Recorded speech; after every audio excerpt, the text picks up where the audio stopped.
Hey guys, welcome back to my channel. Thank you for being here. Today I'll be doing a poem called Out Out by Robert Frost.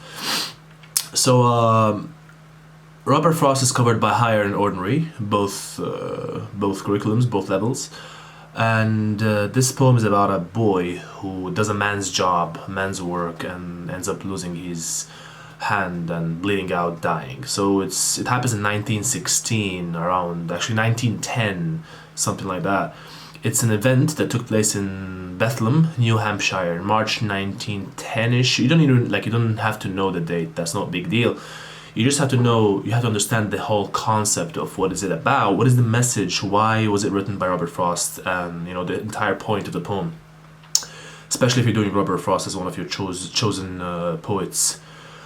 So Raymond Fitzgerald, the son of Frost's friend, was cutting wood with a chainsaw when he accidentally hit the loose pulley and lacerated his hand. A doctor was called, but the young man died of shock, and the incident made a deep impression on Frost, and he wrote this poem in between 1915 and 1916. All right. So basically, he wrote this poem about a friend, and he invokes his feelings of mourning through it, but there's a deeper meaning to it, a deeper message about how boys shouldn't be doing a man's job regardless of the circumstances. The title of the poem is very important. It's one of the mostly, like if you're doing ordinary, they ask about this a lot.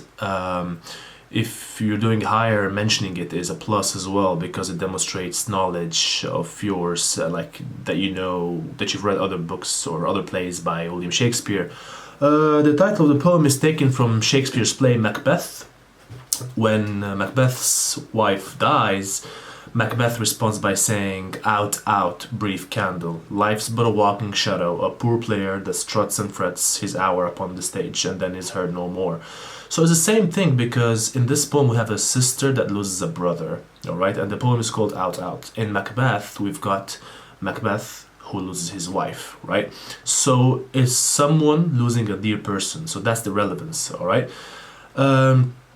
This poem, just like Macbeth's speech, emphasizes the brevity of human existence. What do I mean is that the boy is depicted as a tragic hero.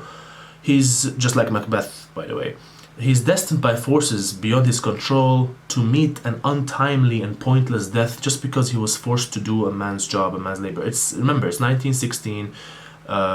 Things are different back then. Education was very much not available to everyone. No one, it wasn't like something that you could just go to. It's like when you're 12, 13, if you're not from some rich white family or something like that, you would end up working on a farm, cutting wood, stuff like that, doing a man's job basically, right?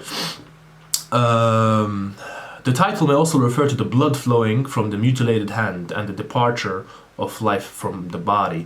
So as he was using a buzzsaw to cut wood, right, his sister comes out saying, "Hey, supper is ready." The moment she says supper, the buzzsaw, as if it knew what the word meant, and leaps at the boy's hand, and he cuts it half. All right, he half cuts it using the buzzsaw, and he's literally holding his hand up. It's like half, falling and stuff like that. It's a very brutal imagery right there. All right.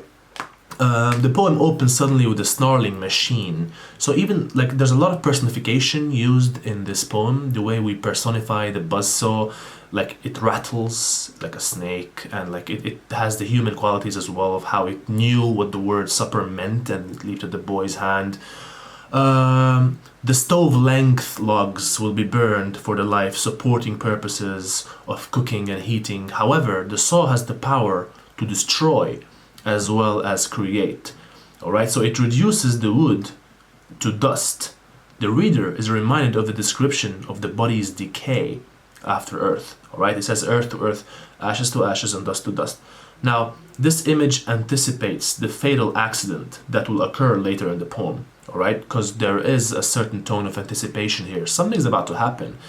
The mechanical noises, evocative of predatory animals and rattlesnakes, are suggestive of danger and death. Of course, because we're talking about we're not talking about domestic animals here, right? We're talking about snakes. We're talking about the jungle. We're talking about like animals that we don't raise at home. We see in the wild, right? So if we are associating that with the chainsaw, with the buzzsaw, it's very important that you refer to it as buzzsaw, not chainsaw, right? The machine, a buzzsaw, or just you can just call it a chainsaw. One of them. Choose to stick to one of them, right? Sounds like swarms of angry, stinging, and biting insects. That too makes us think of how it's associated with negativity. So the buzzsaw or the chainsaw is associated constantly with negativity towards the boy. We know that there's nothing good that will come out of it.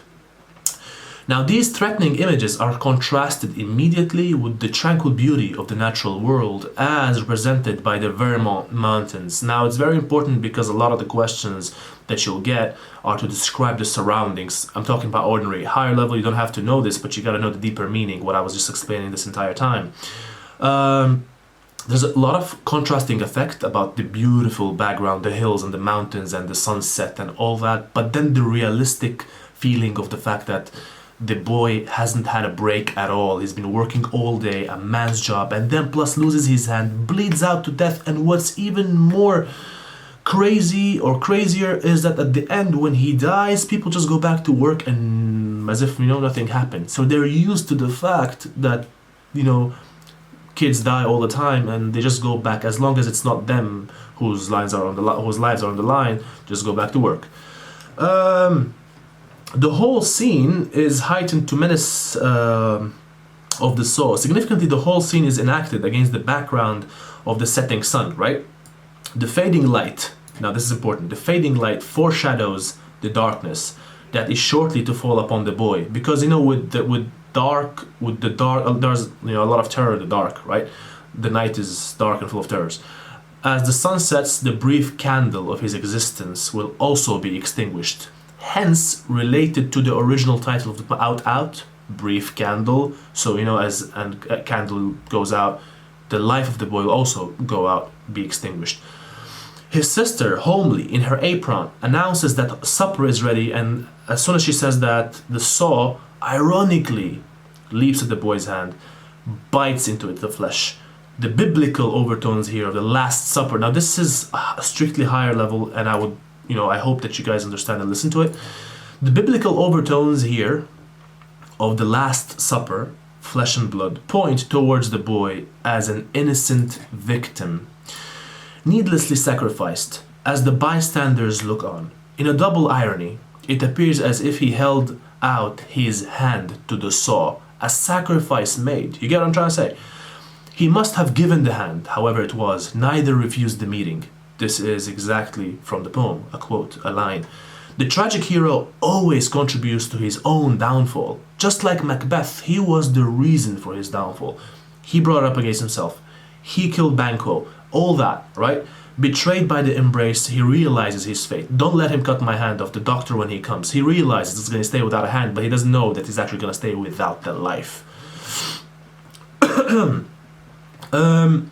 The doctor, a figure traditionally associated with restoration and healing, unwittingly assists the malign forces operating against the young man, putting him in the dark of heather. The boy dies, and the final image of the living turning away from the corpse, this is important, draws attention to the cold indifference operating in the universe that Frost frequently stressed in his work, about how people just don't care. We, all of us human beings, we're all selfish and self-loving. It's just a matter of who's more selfish, but it is present in a human being that, like all of us in general, are greedy. We care about ourselves. Now, there are degrees, but human beings are greedy and they care for themselves. So here, because as soon as the boy dies, everybody goes back to their works, it's very important to emphasize upon that. Their attitude appears to concur with Shakespeare's conclusion that life is indeed a tale full of sound and fury, signifying nothing. This is from the same quote. So guys, Google that quote, memorize it to use it as a line or two in your answers, whether higher or ordinary, all right? That's very important. This is as far as I could tell regarding what's important for this poem. Please hit me up if you have any questions, put them down in the comments below, and if you have any other concerns, do not hesitate to email me or inbox me, whatever. Thank you very much, guys, for watching, and see you soon.